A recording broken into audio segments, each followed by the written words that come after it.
Hey, Knoxville 363 coming at you guys with a Boost Mobile ZTE Warp first look at, and I'll do a little review for you guys for those who are interested in upgrading from any of the other phones. This phone was just released on the 2nd of November 2011. You basically get the same stuff you get with any of the other phones. You get your charger with the nice USB disconnect. I like that a lot on the new chargers. And your pamphlets, which I don't see why you would need those. So let's get right into the device, okay? First thing you're going to notice right away is you're going to see how large the actual device is. Compared to the Samsung PREVAIL, it is extremely large. However, that's the kind of device I was looking for, which is why I did not get the Transform. On the back, I guess one thing I will say that's bad about it is the back of it. See, it's like a cheap plastic mold, I bet. You know, that's the best way I could describe it. If I could just pop this back off.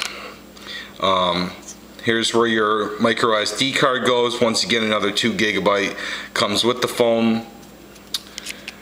And that just snaps back into place really quick. Volume rockers, sleep, power button on top. It's not on the right side, it's not on the left side compared to the PREVAIL. Charging, camera button, nothing on the bottom. The camera is very nice. It's a 5 megapixel camera with the flash. There is no front-facing VGA camera on this particular phone like with the Transform, which, I mean, that kind of sucks. I was really hoping that it was going to have both, but what can you do? Let's get right into the phone. Now, I've just had it for a couple since yesterday, so I haven't had a chance to look at it in great detail. However, you're going to have your basic, your 5 home screens like last time. I mean, like, I haven't had a chance to download a lot of stuff.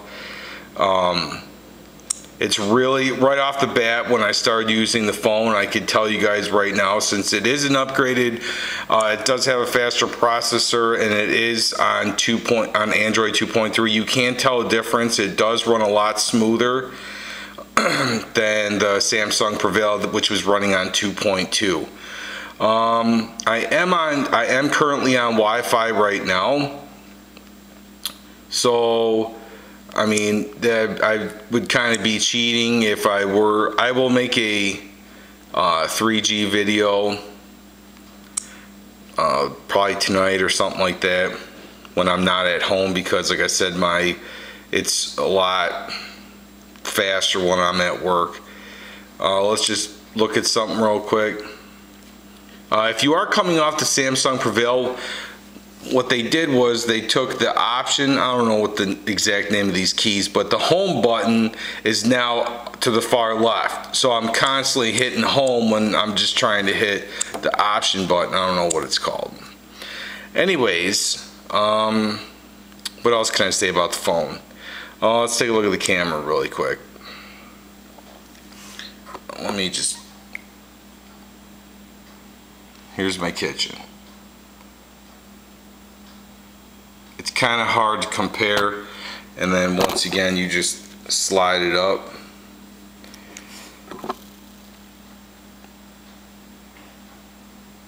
I mean, it is really sweet. I'll just take a picture really quick.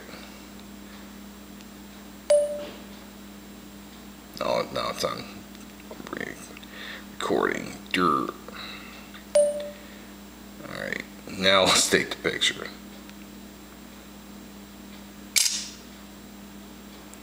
So, I mean, coming from the PREVAIL, that camera on the PREVAIL was terrible.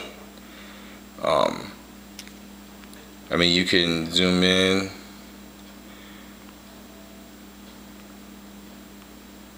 It's just really, really nice. To go back.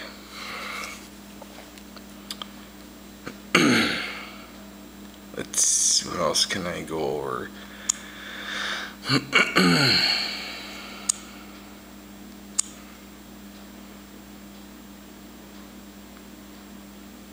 I'll just play my latest video.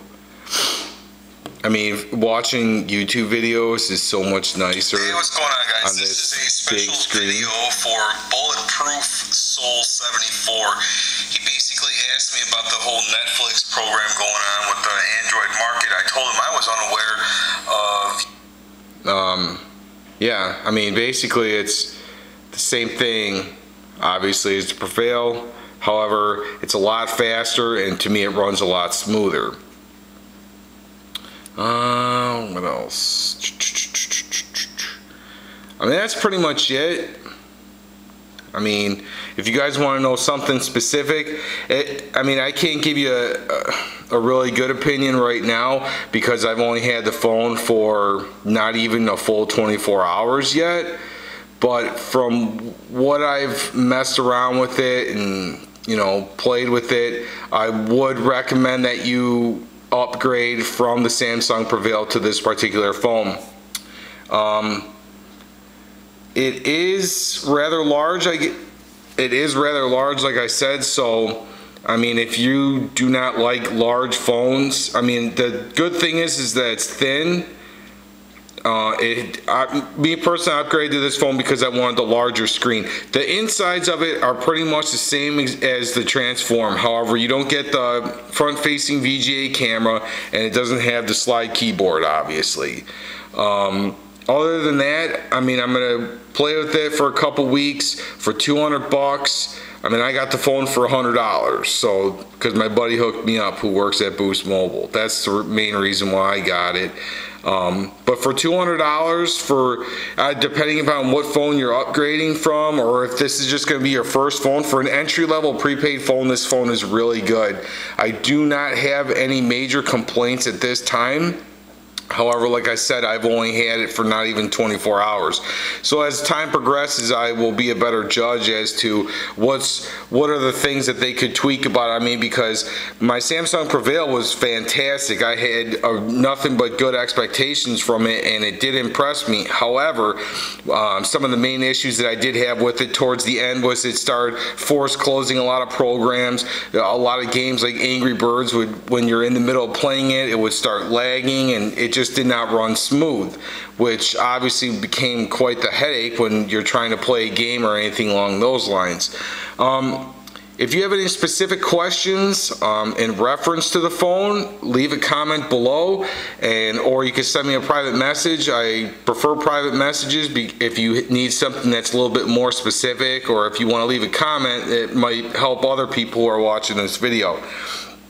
Once again, I do recommend this phone as of right now.